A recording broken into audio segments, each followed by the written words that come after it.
Okay, once again, Lord Sice is mad nice, and I'm back. Today, I just wanted to kind of pose the question or explore the possibility of where you stand on the Marvel slash DC war in terms of who's pushing out the best content, who will continue to win the race, who is actually gathering more fans to their side. You might want to say, well, I'm a little biased concerning that. I grew up in a household where my older brother was into Marvel comics. Not too much DC. I hardly ever saw a DC comic, but I grew up on the Marvel characters. So I may be a little biased, but I'm going to try to look at this objectively, fairly. All right, so if you look at the recent string of movies, let's start in the movie realm right now. You know, the last couple of movies that Marvel put out has just been, in my opinion, it's been amazing. I'll just go start at Civil War. I'm not even going to go all the way back to the first Iron Man, but just the recent stuff. If you look at Civil War, I think Dawn of Justice, Superman versus Batman, came out roughly around the same time. And Civil War was just off the chain. Better action. The action was crazy. I mean, you got the little jokes here and there from Iron Man, and the jokes with what's the guy's name? Bucky Barnes. Bucky Barnes with the iron arm. The Winter Soldier, him and Falcon, you know, going at it back and forth, you know, vying for Captain America's right-hand man. You know, it had a good mix of comedy, a good mix of action. Then you had the Black Panther making his way into the cinematic universe. You know, he came off hardcore. You know, he went toe-to-toe with Captain America and everything. So, it was just a good balance. I mean, there was some little flaws in there. Nothing's perfect. You know, like, you want to look at the plot, like, really, like, what's the guy's name? It was supposed to be the villain of the movie. You know, so he set all that up. He knew that he could get Captain America and Iron Man in the same room at the same time to watch an old VCR tape of the Winter Soldier killing, you know, Iron Man's parents.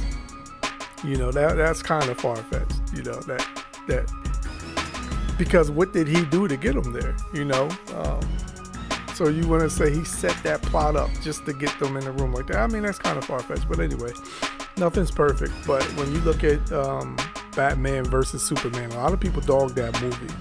It wasn't that bad. I mean, you know, but it's not Marvel. You know, Batman versus Superman wasn't that bad of a movie. Some people really killed it, but it was okay. You know, I enjoyed it.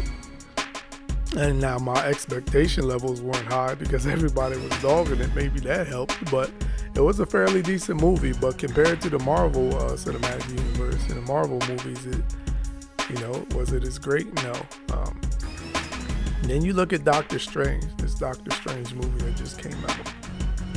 For those who, you know, want to delve a little bit more into the intellectual side of things, Doctor Strange is the movie for you. I mean, this poses the whole question of what you really know about the universe. A lot of people go around, you know, every day in their day-to-day life and never really give time to these questions. Is this the only dimension? Is this the only universe? You know, a wise man once said that you could take all that you know, it'll be so small that you can put it on the head of a common ink pen and it will have much room to move around. So Doctor Strange exploring the multiverse and different dimensions and magic and things of that nature. I mean, it really opens up, you know, for the exploration of the intellectual. You know, and so as DC produced the movie of that magnitude that would stimulate you, not only on the action front but in the intellectual front as well. So you know, Suicide Squad. I liked Suicide Squad. It was a decent movie. Some people said the ending was a little boring or it fell off, but for the most part, it was a pretty decent movie. Of course, Will Smith as Deadshot and Harley Quinn, the lady that played Harley Quinn, they stole the show, in my opinion. It might as well been their movie, but it was a pretty decent movie. Like I said, it's just that to this point, in my opinion, you know, the Marvel Cinematic Universe, they have actually mastered the art of film at this point. The recent Spider-Man trailer, I mean, just the trailer alone, man, is ridiculous. It was action-packed, good comedy, things of that nature. So at this point, just exploring the movie realm. Maybe we'll get into the television series at another time. But movie for movie at this point, I would have to say that Marvel is winning the war. All right, well, if you want to hear more, I'll probably release another volume 2 on this series of Marvel and DC. If you want to chime in, have any questions, leave questions in the comments, like the video, dislike the video, you know, like it, subscribe to the channel. We appreciate all that, and we'll keep the content coming. Have a good day. I'm out of here. Peace.